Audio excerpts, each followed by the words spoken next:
Hello chess friends and welcome to your side of chess channel and welcome to a truly amazing and spectacular gameplay by the latest version of Stockfish, the powerful Stockfish 17.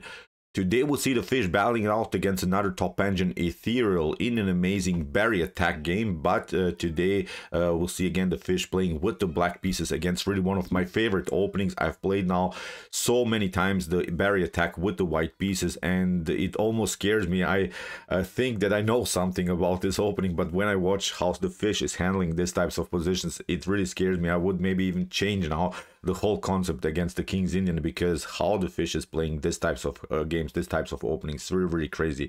Put your seatbelts on and enjoy again in a wild, beautiful, strategic, but then afterwards again a tactical gameplay by Stockfish 17. So with the white pieces here, Ethereal opened with move knight to c3. We have so far no the fun gate opening, but the game after a couple more moves will transpose now into the berry attack against the Indian defense. So we have bishop to g7, e3 casting, and now comes this normal stuff of the berry attack, hinting immediately the weakness on c7. Stockfish protects it, and now after move h3, which is I think a standard line, here Ethereal prevents some very dangerous moves like knight to h5, and then in some lines the bishop could be in danger. So far h3, like in the London system, in the common London system strategies, you're playing of course h3. If something happens, still you have some squares to retreat for your dark square bishop. We have now knight to e4 by the fish, and now after move c3, Stockfish goes into immediate attack in the center with the potential e5 move. And I think here Stockfish shows already the most powerful strategies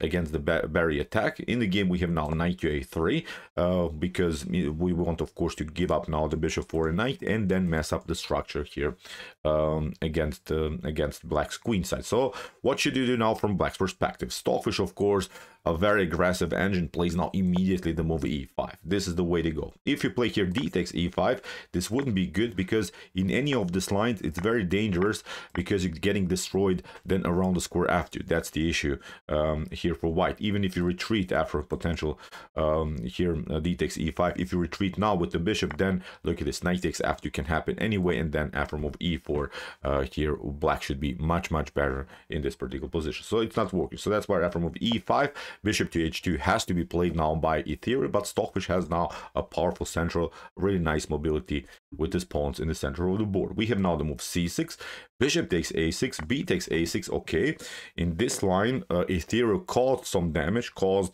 some strategic disadvantages in black's position. We have now of course the weakness on c6, we have now also the weakness on a6, and we have to also mention in these types of positions the light square bishop is not really the optimal piece. Although you have the bishop here on the board, the bishop is so far blocked by its own pawn structure, so it's not really the optimal piece. Maybe on this side it can play, but then again there's nothing that the light square bishop can attack on the queen side. So very strategically tough position, I would say, also now to play from black's perspective. Casting, now we have rook to b8, hitting now the weakness on b2, and now knight to d2. Great stuff also we have to mention here by Ethereal, forcing now also reaction by black, because if you play now rook takes b2 immediately, then actually white should be much better in this scenario. After queen to a4, as we mentioned, weak pawn on c6, weak pawn on a6, the queen is coming out into a beautiful coming into the game in a beautiful way. Knight to c4 could happen. Very tough position then to play from black's perspective. So that's why for knight to d2, the fish keeps it calm, retreats now with the knight, and now b4. Now Stockfish plays an amazing move, a5. This is the way to go. You just give up the pawn, even if something like b takes a5 happens. The good part is that finally the light square bishop can breathe. At least it finds new activities in the game. But here after move a5, Ethereal blocked out now the position on the queen side, is hoping now something like this to happen, and then after knight to b4 you could have a new attack. You could then with your knight control the center of the board. So that's why Stockfish after move knight to c2 plays again bishop to a6. First of all attacks the rook, we have rook to e1, and now knight to e4 again, because now it's a different story.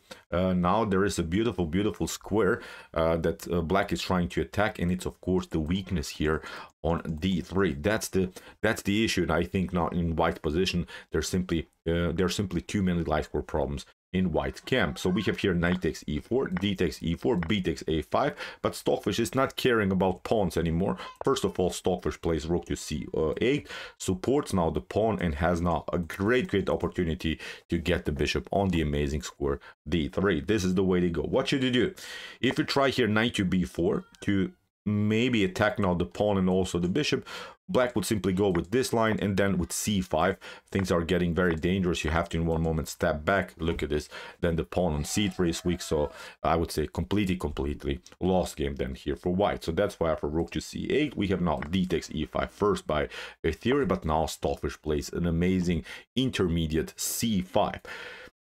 If you take here e takes f6, then queen to f6. Look at this. Pawn on f2 hanging, pawn on c3 hanging, bishop very active. A rook will come on the d file, or maybe this from maybe this rook from the c file will come on the d file. But look at this. Black has such an amazing attacking formation. I think tactically white is simply lost. So here from c5, that's why knight to a3.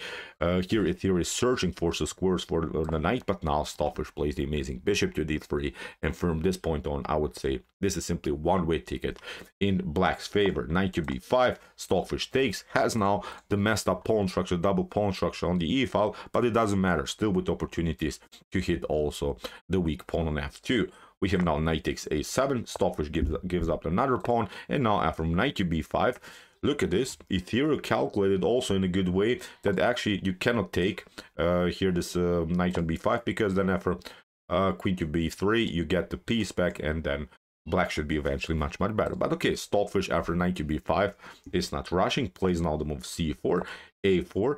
Ethereum fixes now the knight on b5.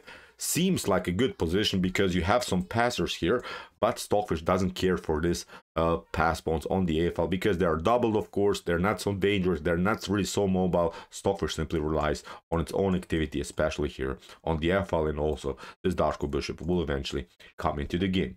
Stockfish continues with h5, immediately attacks now the king side. This is the way they go. Queen to c1. Rook to a6, queen to a3, and now Stockfish simply improves a little bit the position of the queen. No knight to d6 can happen because the rook and the queen are controlling the squares. We have now rook from e to d1, and now Stockfish continues the attack on the king side with the move g5. Queen to b4, we have now queen to c6, rook to a2, and now rook to b8, pinning so far here the knight on b5. You could maybe try knight to d4, seems tempting. You attack the queen, you attack the rook, but then with queen to c8 everything is solved. Again, white is pretty much forced to play the move knight to b5, so nothing gained here. So that's why rook from from d to a1 was played by Ethereum. Stockfish continues with rook to b7, queen to a3, and now this idea, moving now all of the pieces toward the square f2. Very dangerous attack here by the fish. Rook to e1, king to h7, rook to b2, queen to d5, centralizing the queen. Nothing dangerous can happen with the knight because the knight is simply out of game. No good squares here white can use. Also, of course, the d4 square is taken by the pawn on e5. We have now queen to a1, queen to d7, rook to d2, and now bishop to f6. Simply improving the position of the bishop, but also liberating now the g file. Now Stockfish wants to put more pressure with the move rook to g7. We have now bishop to g3. Now comes this idea, and now Ethereum senses, of course, that it has some issues here, that it has to first of all defend this position, that it has to simply get the pieces back into defense rather than just to go maybe into some attacks on this side of the board, because on this side of the board the position is blocked. That's why I think the move rook to a6 by the fish was really brilliant one. It's not only a defensive piece that of course stops the attack by white on this side of the board, it can be of course useful maybe when you shift it over to the g file. So really great flexibility here by Stockfish 17. So now Stockfish immediately goes with g4, h takes g4, h takes g4. Now the h file is open. Stockfish can maybe search for some batteries on the h file and deliver some checkmate. So what should you do? If you try here f3, this is not working. Maybe you're trying, I don't know, to disconnect this pawn from the defense of the bishop. Still it's not working because you have some tactical problems on the g file. Nothing can be played here. White is simply neutralized, paralyzed. It's really a beautiful sort of boa constrictor game that Stockfish is playing, not allowing any of these pieces of white to breathe. We have now after Hg4, now knight to a3 by Ethereum, and now Stockfish shows this plan. Queen to f7 with the threat of queen to h5, somehow getting the rook here and building it better. Because if you play maybe a bad move, if you're careless, then you get destroyed immediately. There's not so much that can be done. Even if you trade off more pieces, this pawn can be marched, maybe on the b file, but it's simply too slow. Look at this. In one scenario that I've analyzed at home, for instance, you can get checkmated in this way. So nothing can be done. The king side is so paralyzed. The attack by black is simply too much to handle here for Ethereum. So after queen to f7, that's why knight takes c4 was played by Ethereum, giving up now the knight for a pawn. Queen takes c4, rook to b2, Stockfish grab now another pawn, and I would say the position is simply collapsing here. Ethereum is trying to battle, but look at this. Stockfish grab now another pawn. Simply goes with queen to a5. Stockfish doesn't want to even take the pawn because there are maybe some threats when the queen is coming here, but again, I would say nothing dramatic even in this line here for black. Even in this line, I would say completely winning. c4, Stockfish keeps it calm. We have now c5 or king to h6, and look at this. Stockfish, after a couple of trades of queens, first of all, improves now the position of the king. Really great strategic play. Plays now towards the center with the king, and this pawn can be always captured, so obviously completely lost game here for Ethereum. Rook to c1, rook to c8. Now Stockfish attacks now the piece. It's not allowing any promotions here. Gets of course the king closer, and finally this pawn on c7 is lost, and there's nothing that can be done here for white. Stockfish delivers a check, again centralizes this beautiful bishop. Rook to a2 improves now the position of all of the pieces. Forces now trades of pieces, but now here after king to e5, Stockfish gets another attack, gets another tempo against the bishop. Great moves by the fish, and now look at this. The king is marching towards this square now. As we said in the beginning, the weak square in f2 is the square that position would probably crack in white's camp. So we have now rook to a8, rook to h5.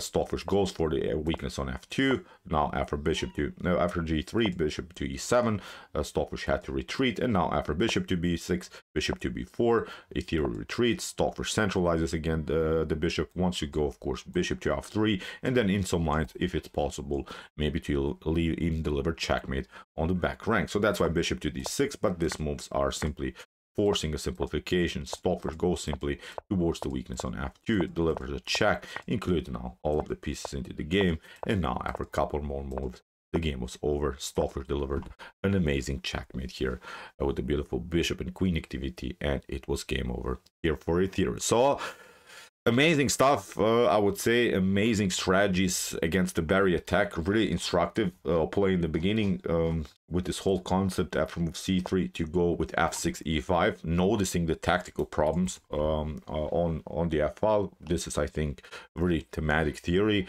for those who are maybe facing this position many times. So I think great game again here by Stockfish 17. So okay, I hope that you enjoyed this game. I really enjoyed it a lot. If you want to see more beautiful, spectacular games played by Stockfish 17 and also some other top engines, check out our commented chess games played by computers. Here's the link of our playlist, and if you like this content, hit the subscribe button.